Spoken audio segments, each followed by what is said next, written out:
ఇది నార్మల్గా ఒక పర్సన్ సూపర్ మార్కెట్కి వెళ్ళి చాక్లెట్ కొనుక్కున్న తర్వాత ఫేస్ చేసినటువంటి ఇన్సిడెంట్ ఇది. క్లియర్గా చూడండి ఒకసారి. చాక్లెట్ మీద పురుగు స్పష్టంగా ఇట్లా పాకుతూ కనిపిస్తోంది.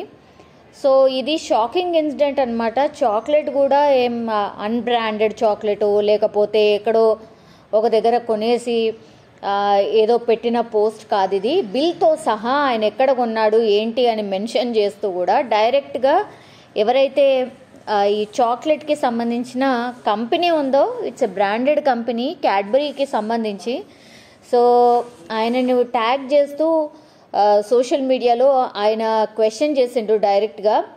డైరీ మిల్క్ చాక్లెట్ ఇది.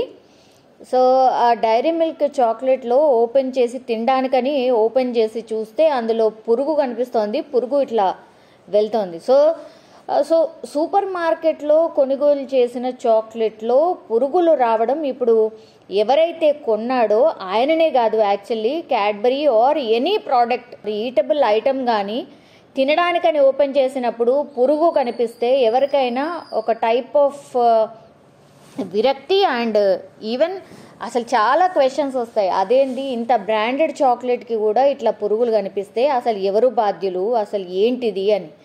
సో ఎవరైతే ఆగ్రహానికి గురైండో ఆయన క్యాడ్బరీ సంస్థను ట్యాగ్ చేస్తూ సోషల్ మీడియాలో తన బాధను పంచుకున్నాడు అనమాట.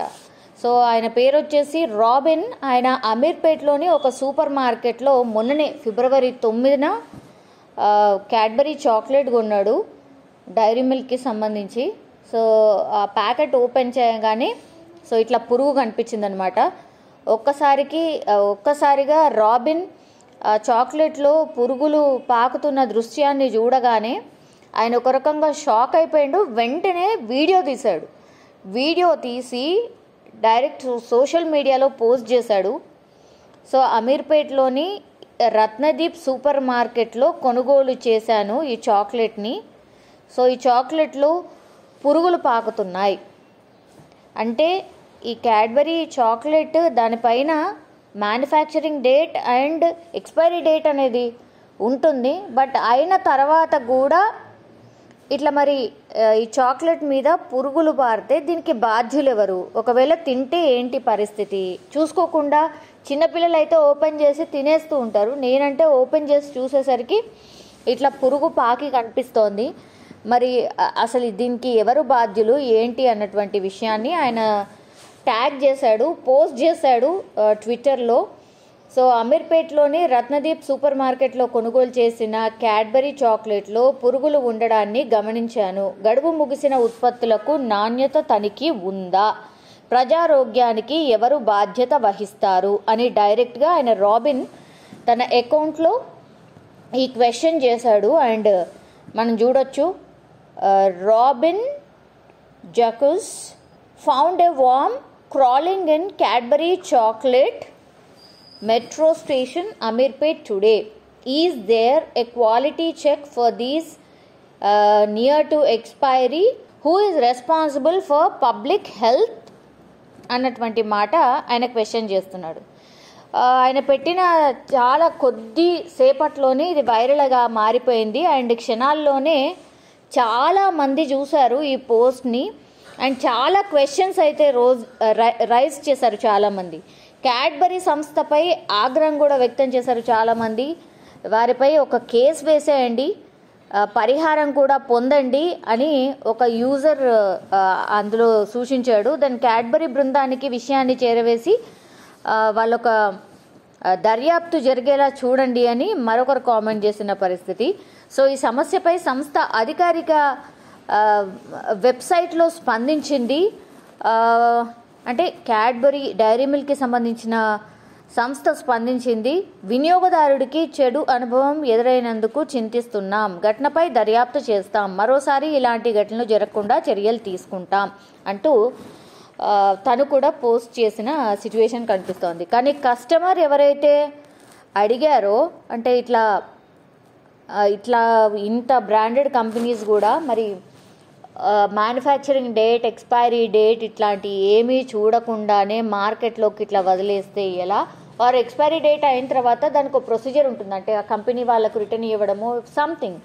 సో అదైనా తీసుకోవాలి కదా, ఇట్లా సేల్ చేసి మరి మాలాంటి వాళ్ళు తింటే హాస్పిటలైజ్ అయితే ఎట్లా పరిస్థితి అన్నటువంటిది మనందరికీ తెలుసు. చాలా మట్టుకి ఇదంటే సరే ఇది ఒక బ్రాండెడ్ కంపెనీ, బ్రాండెడ్కి సంబంధించిన ప్రోడక్ట్ ఇది. కానీ ఈ మధ్య కాలంలో చాలా కేసెస్ ఎట్లా వస్తున్నాయంటే ఫుడ్కి సంబంధించి కూడా ఇట్లనే ఫుడ్ తిన్న తర్వాత అనారోగ్యానికి గురి కావడం, కొన్ని సందర్భాల్లో అయితే చనిపోయినటువంటి సిచ్యువేషన్స్ కూడా ఉన్నాయి. మరి వీటన్నిటికీ ఎవరు రెస్పాన్స్ తీసుకుంటారు, ఎవరు రెస్పాన్సిబిలిటీ ఏంటి అనేది చాలామందికి ఇంకా కూడా తెలియదు. కొంతమంది అయితే ఇది ఇతను రాబిన్ అతను పోస్ట్ చేశాడు కాబట్టి ఇలాంటివి తెలిసాయి, కానీ ఎన్నో లక్షల మంది ఇట్లాంటి రోజు ఫేస్ చేస్తున్నారు అనుకుంటా. కొంతమంది మాత్రమే ఇట్లా క్వశ్చన్ చేసే తత్వం కానీ ఆర్ అసలు ఇట్లా జరుగుతుంది దీని మీద అసలు మీ చర్య ఏంటి అనేది క్వశ్చన్ చేసే వాళ్ళు చాలామంది తక్కువగా ఉంటారు.